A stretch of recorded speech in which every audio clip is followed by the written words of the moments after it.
Hey everyone, it's Michael Fair from FilmFestivalCircuit.com, and I have an event to talk about today called the Atlanta After Dark Film Festival, a film festival that is specifically created to screen films that are for a mature audience. Not a pure horror film festival, but we feature it all: horror comedy, dark science fiction, animation. We've got that. Adult Swim style animation going on. We've got all kinds of things, suspense thrillers, dark dramas, maybe topics that are not appropriate for children. Please do not bring children to this event. They will be traumatized, so you don't want to do that. And we created the event specifically for the reason that there are a lot of film festivals that are very mainstream and have very general audiences that don't always screen films like this. So we wanted to create a film festival event that was specifically for that type of filmmaker and screenwriter, I might add. We'll be giving away lots of awards and screening films. I tell people, if this is a buffet, you're going to go home full when it comes to films, because there are so many things screening until 8 o'clock at night at Plaza Theater, which is a beautiful venue. We're screening in the DCP format, 5.1 audio. It really is an experience. So if you're able to come on down, do some networking, watch the awards, please do. And we are joined today by the crew from the Hunters Exchange, which is nominated for the Best Dark Fantasy Film Award and the Best Suspense Thriller Film Award as well. 2 nominations for this one. Congrats. How you doing, Aidan and Garrett? Ecstatic. So thankful, not just for just being on this podcast, but for being recognized by the judges of the Atlanta Film Festival, Atlanta After Dark Film Festival. Not just the Atlanta Midday Festival, but After Dark. Beyond thankful for that, and also just really excited to not just be on this interview and talk about this thing that I made that I love, but also, just talking about this gets me even more excited to go to Atlanta, where it's going to be a bit warmer than it is in Toronto. So looking forward to that as well. Yeah. Well, thanks for making the trip. Sorry to cut you off. Thanks for making the trip, man. I mean, this is a great film. Well, we had a lot of fun. The judges loved it, right? You got high marks. Getting nominated for 2 awards is special. Not every film is nominated for an award, period. To be nominated for 2 is a testament to you and your crew. Can you tell me your role on this, Aidan, and then afterwards, Garrett? What was your role on this film? So,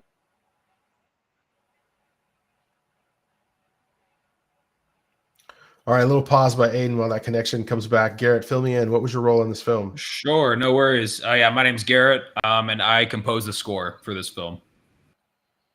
All right. Sorry, Aidan, we lost your connection a little bit there. Had a little bit of a pause. Are you getting us now? Are we clear? All right, Aidan's on ice here. So let's talk about your motivation. So you were the composer on this movie. Garrett, yes. What were your motivations for even getting involved in the first place?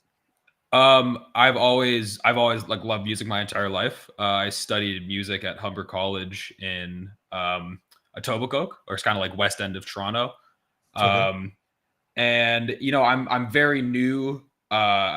This is one of my first projects I've ever even scored before. But I've had experience in producing electronic music with my kind of my duo with my brother called Cass Jasper. And I found that it provided this really great opportunity to kind of build on top of that electronic structure, but bring it to more of a composer standpoint, which I'm really looking to. It's an aspect I'm looking to grow in my musical toolbox, to say. All right. Well, Aidan, we lost your connection just a little bit there, but we were talking about motivations for being involved in the film. So talk to us, Aidan. Why did you want to make this of all the things you could have made? Why this?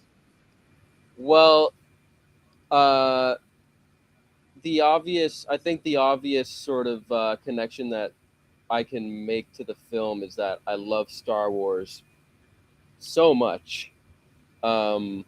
It was what kind of sparked my love for film. It's such a big part of my upbringing, and it seemed like a very fitting premise to run with, or a premise that is inspired by Star Wars is something that felt right to run with as the foundation for my directorial debut of a film, and not just that, but also, you know, the just came from experimenting on After Effects, trying different things, playing with different effects, is what really led to the idea of the visual motif for the film, and everything Mhm. just spilled out from there. And the more I dug into what that could be, the more I realized that, like, I need to make this. This is what I got to do right now. I'm gonna be kicking myself if I don't get around to seeing this vision through. So the fact that I was able to get that going with a lot of my buddies and Garrett, who I went to school with, you know, I hit him up and I said, "Buddy, I've been wanting to ask this for a long time. Do you want to score my movie?" And he was like, Yeah. "Yeah." And I was like, Yeah. I was "Yes." pumped. Good stuff. And Well, it was so great. Mm. Yeah. great result for those who are just curious about the film and just want to know basically what it's about. What's a few sentence? What's a synopsis of what your film is about? Well, a warrior walks into a building, another warrior, and they are not friends. That's the initial Yeah. premise. And they've both got their own set of their powers and their wits and their cunning and their resolve. And Flash. And it's a story about discovering the lengths to which someone will sacrifice for advantage and for power. Mm, Um, what will you what would you give to come out on top against someone else when the stakes are the highest they could be? Is mm. the central theme of the film, because some people can go to places that others would not be willing. There are people will cross and some people won't, and you'll find out what those lines are and who's willing to cross them as you see the film. Sure, sure. Well, every film I tell people is a little bit of film school. You learn something new, and you did touch on After Effects and what you were trying to accomplish. Any learning experiences you want to talk about, Aiden? Just on this one. Yeah, the big thing that I emphasized uh, with this film is just um, not just being efficient with the workflow. I put a lot of work on myself to complete the film. I did all of the picture post production and the compositing and the visual effects. Um, and it was a lot of work. I had to learn really quickly how to optimize my time just in the as a worker. I feel like I learned a lot as a worker, just learning how to make the most out of my time. Mm, And the uh, not only was there a large volume of work to be done, but the visual motif of the film was quite ambitious. I realized, but I didn't realize how ambitious I was. mm. I was until I sat down in the computer and I realized, well, so this is gonna be have to be this way, and I gotta do this. And color grading is a whole other craft of its own. And learning to wrap my head around the fundamentals there was a bit tricky. And I just learned a lot about the technical aspect of making a film from the production management Mm. standpoint. Like, how what can you get away with shooting at this time when there's continuity issues with wardrobe and what have you. um, and I also just learned how to communicate as a director with my crew. um, drawing up the storyboards but are in front of the camera, it really is important to know how to use your words. And I was very lucky to have guys on my crew who I'm not only good friends with, but we're good friends because we understand each other so well. And even in spite of that, communication was still like hugely emphasized. So I learned a lot about just learning how to communicate and how important that is, because at the end of the day, like, I don't know if I'm getting the shot I want until I come in behind the camera, and then I'm just running back and forth a few times for however many different takes. That's another thing I learned. I learned that I learned that I would rather be behind the camera. I really like the idea of working with actors and talent. My brother is my co-star, and he is an actor. He does stuff with his face, and he does a great job. But he's my brother. I don't have to talk to him like an actor. I can talk to him like my brother.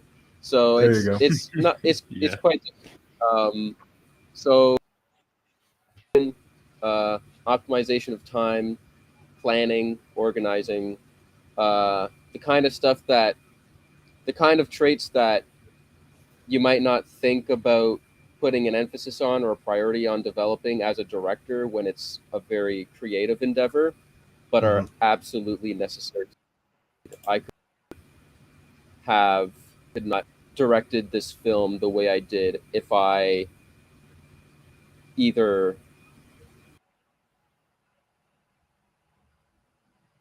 Oh, he might have froze there.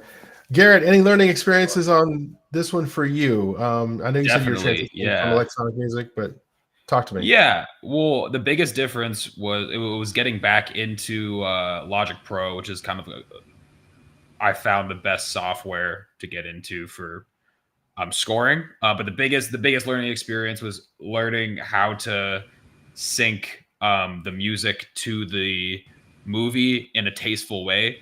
And there's a lot of ways to do this. You can get kind of tricky with time signatures. Do you know what I mean? And like also realizing, like, especially after being used to things being regimented and things are supposed to hit on the downbeat, but I think as the composer, you're molding the music to the movie. Yeah. And that was a difficult experience, as I remember, like, oh, I'm just going to compose it. And I made I didn't make the entire score, but I made the main theme. And then getting into it, realizing, like, I'm going to have to break some rules here and make some decisions that I wouldn't make if I were releasing the music on its own, but understanding that I'm working as in a backseat role here, trying to just emphasize what's going on in the movie. And just as a final point onto that, learning the structure of the process. You know what I mean? I had all the steps, but I think what could have made the score, or what could have helped at least be a little more time efficient, is just the order those steps were completed. So yeah, that's my biggest learning experience. It's just the process itself. Yeah. All right. Well, Aidan, sorry, we lost your audio for a minute there. You were wrapping up your thoughts on what you'd learned. Yeah. Oh, yeah. Well, we're back now. We're still back. Good stuff. Well, look, you're going to have a networking opportunity coming from Canada all the way to Atlanta, obviously. Is there anyone you're looking to network with in the film industry, to work on, help you with your next project? Any connections you're trying to make? Oof. Oh, man. I mean, one of the things that I mean, there are two areas, really. I love sound design. Sound design was really important for me in this film, and makes me realize how important it is with every film I'd like to make. Would love to meet people who are into sound, and I would also love to meet some DPs and some ACs. I I worked with what I could with the equipment I have on deck shooting the movie, but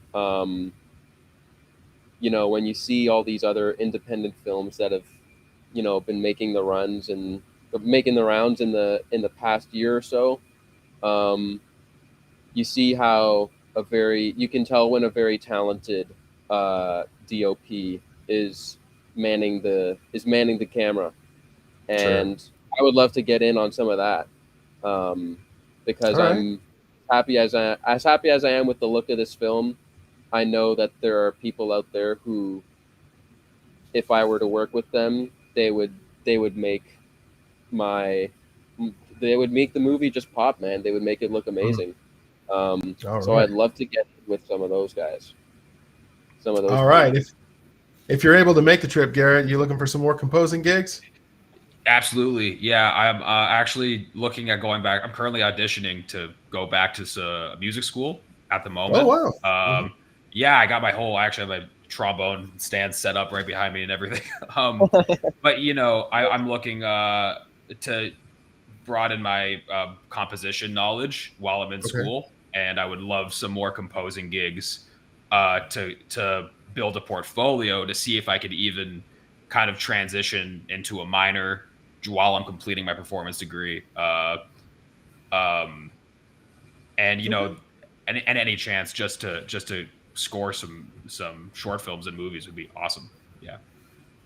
All right. Good stuff. Well, hey, before we get out of here, is there anyone you'd like to thank that wasn't not on this interview today who helped you make this movie? Oh man, my family, Mac, and my mom and my dad, my sister Ireland, of Atlanta After Dark Film Festival, for not only just supporting the movie, but by accepting the festival, but also just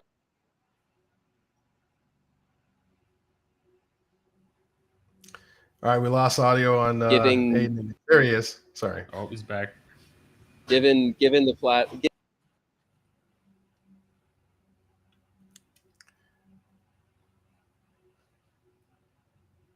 All right. Some Run technical difficulties process. there. There he No is. worries. Nice. Well, I'll tell you what, Aidan. Your audio was breaking up a little bit, but if you want to write any notes or comments in the chat on YouTube or anything, that would be awesome. We'd love to get it and see who your thanks are. I appreciate your time today, Garrett. Is there anything you wanted to add before we go? I just wanted to thank Aidan for letting me be a part of this project, and thanks to the Atlanta After Dark Film Festival for the consideration. Definitely means a lot. All right, thank you, my friend. We appreciate you your time today, and looking forward to seeing more of your work in the future. All right, both you guys, Garrett. Thank you very Aidan. much. Appreciate it. Have a good one. Appreciate it. You too. See you later.